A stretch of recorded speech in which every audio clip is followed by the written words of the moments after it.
Taste the Daily.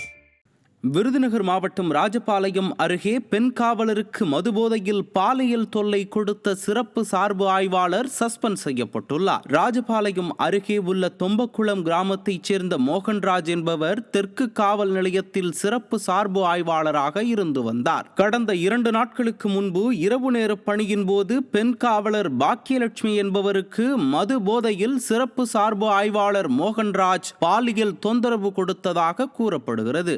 இது தொடர்பான புகார் உறுதியானதை அடுத்து ஆயுதப்படைக்கு மாற்றப்பட்ட மோகன்ராஜ் தற்போது சஸ்பெண்ட் செய்யப்பட்டுள்ளார். தீய சக்தி திமுக ஆட்சியில் குழந்தைகள், பெண்கள் மட்டுமின்றி பெண் காவலர்களுக்கும் பாதுகாப்பற்ற சூழல் நிலவுவது மக்களை அதிர்ச்சி அடையச் செய்துள்ளது.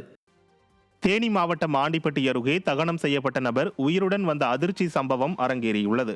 தங்கமால்புரம் கிராமத்தைச் சேர்ந்த மணிகண்டன் கடந்த மாதம் அவரது வீட்டில் இறந்து கிடந்ததாக சொல்லப்பட்ட நிலையில் காவல்துறையினர் அவரது உடலை கைப்பற்றி பிரேத பரிசோதனை செய்துள்ளனர். அதன் பின்னர் உடல் தகனமும் செய்யப்பட்டுள்ளது.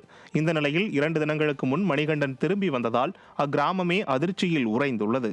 மணிகண்டன் உயிரோடு இருக்கிறார் என்றால் சில மாதங்களுக்கு முன்னர் அவரது வீட்டில் இறந்து கிடந்தது யார் என்ற கேள்வி எழுந்துள்ளது.